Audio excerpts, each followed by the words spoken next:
There always was difference between the liberal left and conservative right. But after an election, always came a time of reconciliation and healing to work together as Americans towards solutions of pending problems.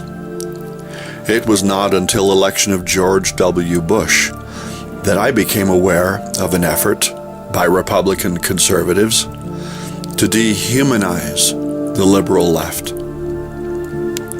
Bush's remarks, calling himself the great uniter, prompted that, because at the time I saw little healing or effort to reconcile.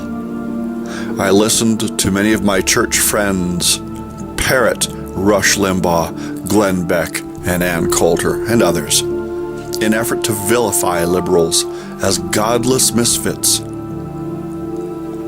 I began to think how unwelcome they would be in my church, and as I looked around, I didn't see many.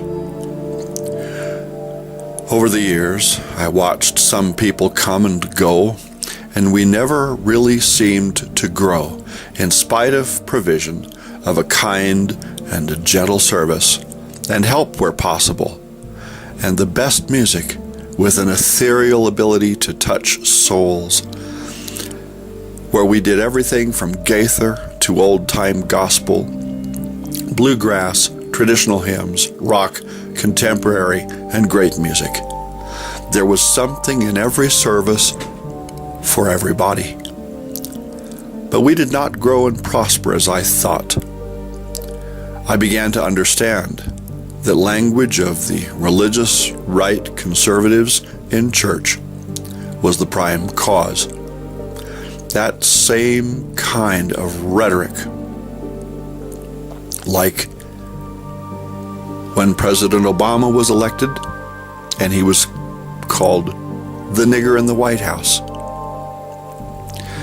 That became the decisive factor from which I walked out of the church to never return. People still ask me to return. Why? Why should I?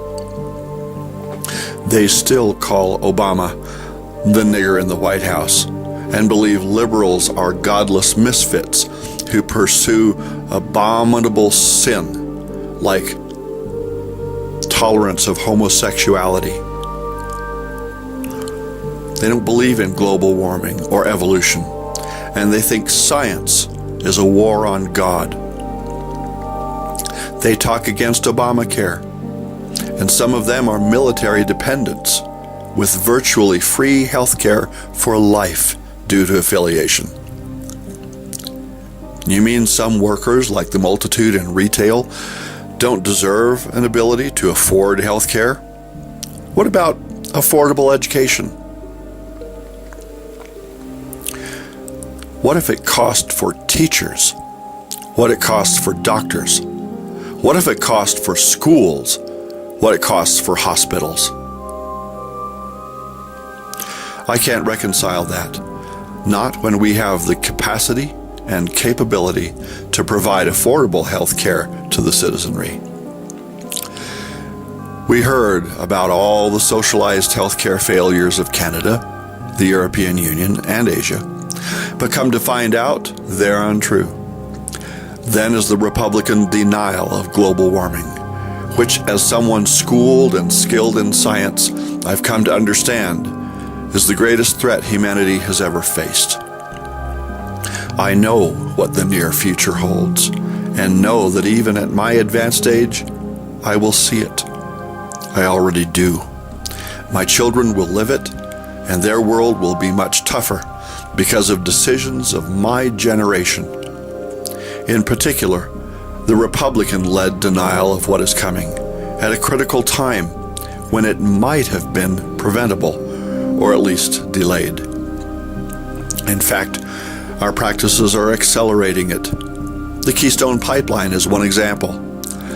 That facility is certain to be forced through now, and it simply makes us that much more dependent on fossil fuels for that much longer. We haven't the time. Then I discovered the real history about how the Bible and religion began.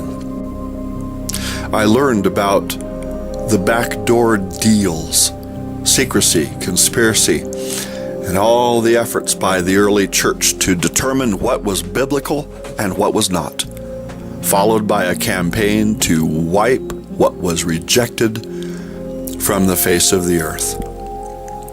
That effort almost succeeded, but for a few zealots who had foresight to be buried in places archaeologists could later find, along with evidence of what the early church attempted to annihilate. It brings into question absolute validity of the church and religious efforts. It brings into question just exactly who is God, who is Jesus, what is this all about, why are we here?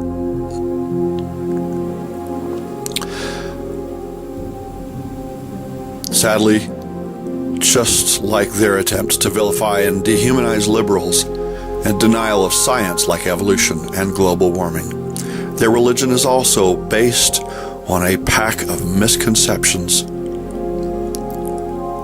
They don't know their own Bibles, and virtually anything they say is a repetition of something they hear somewhere else, from a preacher or someone like Rush Limbaugh, or a soundbite from a politician. Who knows the source? Following an election, I never went to a so-called conservative site or community to revel in the shameful misconduct I witness from conservatives toward liberals. What kind of people do that? And that's why they don't have my music anymore. I fed them, but they did not feed me. They were unwilling to listen and compromise, just as they have been since the election of George W. Bush. Come to find out, the liberals they call godless misfits are good people.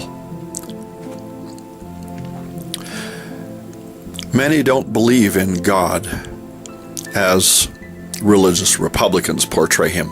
But you know what? They're better practicing Christians because they treat people well, even when they disagree.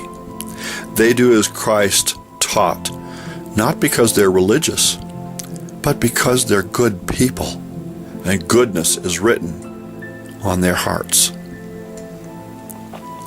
Conditions for humanity in general aren't going to improve. 7 billion people on the earth. China and the European Union breathe down the economic and scientific neck of America. China is a military just as efficient and capable as America. And as we speak, while we're talking about putting men on Mars, they're on the moon exploring for helium-3 right this minute. They have robots there now looking for it.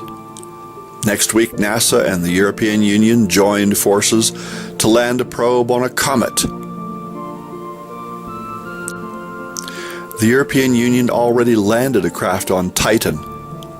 The glory of American dominance in space exploration has been overwhelmingly eclipsed and surpassed, and many Americans aren't even aware. We're too busy staying separate to fight these meaningless, petty, left-right wars in our bars, churches, cafes, cities, and boards. I documented the landing of Huygens on Titan with actual imagery sent from the craft. This is a real deal, a world almost 1 billion miles away. Chladni resonances of Saturn. My role in this musical story is as a storyteller. I'm not interested in production of the mindless crap heard today and gone tomorrow, sung by a Bieber or some other. I write music that will last and represent us and our time indefinitely into the future. Many don't understand how this is done. and dismiss it. I hear music in my soul and my mind and then work it out on paper. I improvise it on the piano. I play it on the piano and create a reduction score, and then I orchestrate it, writing it for instruments. In Chladni are instruments you will never hear in an orchestra or a rock band. The Chladni tone generator is one. And the recorded resonance, the actual recorded resonance of the planet Saturn by Cassini, is another. Then I record this material in my studio, one track at a time, because there's only one of me. Literally music of the spheres. But I also know as the struggle for life becomes more serious, as effects of global warming increase, people will have less and less time for recreation. Things like concerts and music. Like the monks who directed their remains to be buried in the Egyptian and Arabian deserts, beyond knowledge and clutches of a church hell-bent on destroying what was precious to them. They were buried with it until it was discovered. They preserved something really important about the time, that time, and the lives of men lost. I think I follow in their footsteps. At no time in history were there ever more people with doubts about God and religion than now. I found answers, and they're deeply disturbing. Through those answers, I learned what liars men can be and recognized the same pattern in the religious right. When they respond that the left do it too, that is for comfort of inclusion. Some do. Most don't. I don't.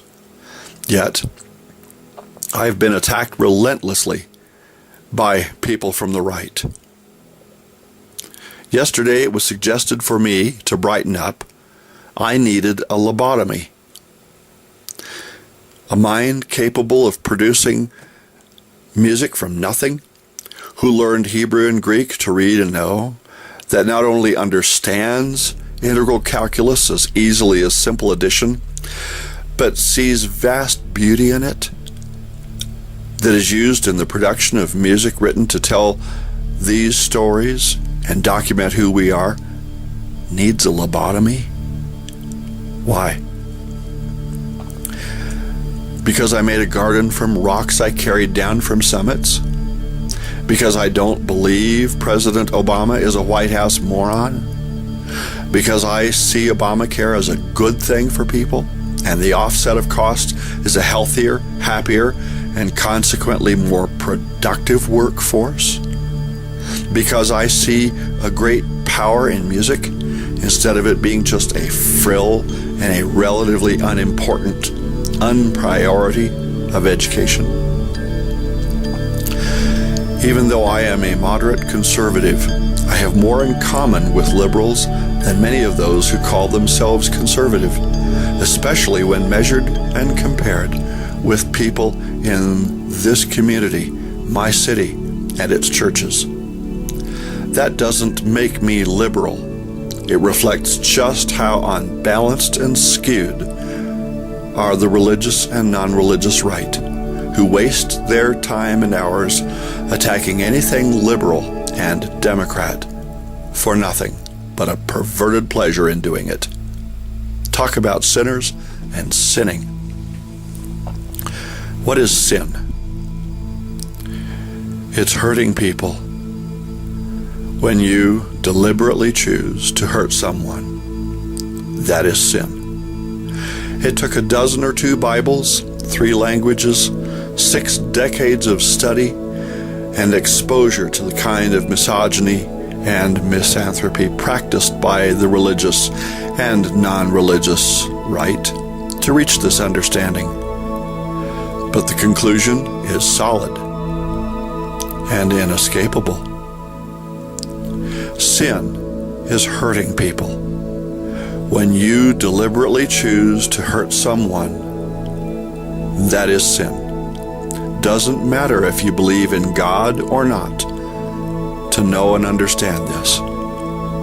We can choose to do it or choose not to do it. that is as important a question as to be or not to be.